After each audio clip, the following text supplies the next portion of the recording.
But it's really pretty amazing that, Fidel Castro, who was, painted to be this terrible person in Cuba, this terrible place for so many years, becomes another one of those fonts of straight-up information.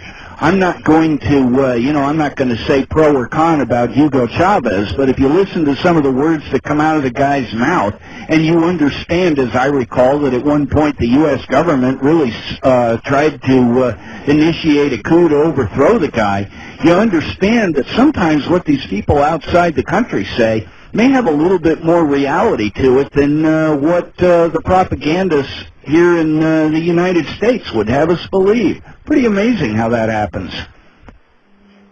Well, the dreadful situation that existed in Cuba in the 60s was that the government, Batista, and the mafia had all control of the island. And it's interesting how Castro evolved. He was militant, outspoken. He was a school teacher. And he said, no, I'm not going to put up with that crap. And they did a couple of things, and he had to run off to the Espray Mountains. And so the mob was getting screwed by Batista.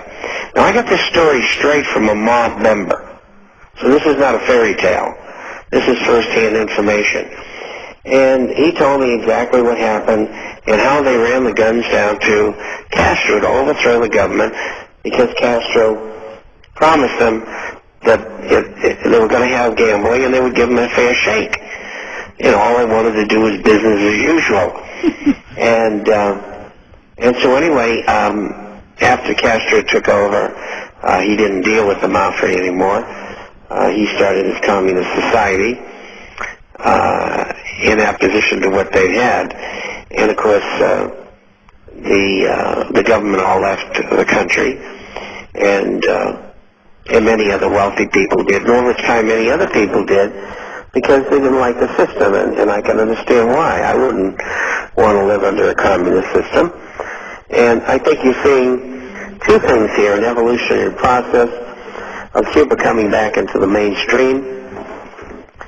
Spent a lot of time there. I know the country pretty well. And it's interesting to go in their museum and see the U-2s and other spy devices that they've shot down that the U.S. put over the island there. And yes, it's like walking back into the late 50s, early 60s. Yes, they do have taxis that are 1956 Chevy Bel Airs and so on. But the people are very nice, and it's a well-ordered society. But people want freedom to do what they want to do. And I think in his waning days, Castro's coming out with the truth, and he wants to leave and let everybody know, I really wasn't a bad guy. I was trying to do something good for the people, and I don't know whether I made a good choice or not. And I think that what's going to happen to Cuba is that it's going to re-evolve, and many people who particularly live in Florida will return to start businesses there. It's a beautiful island, beautiful beaches.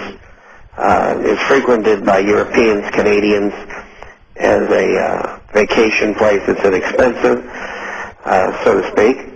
And I think once it's opened up to Americans, I think it's dreadful that Americans are forbidden to go there. Now, that's wrong. And, trying to murder Castro all those years, making him the GOAT, and trying to force him into doing things that he didn't want to do. And, of course, the only people that would help him were the Russians. And at that time, they were the bad guys. And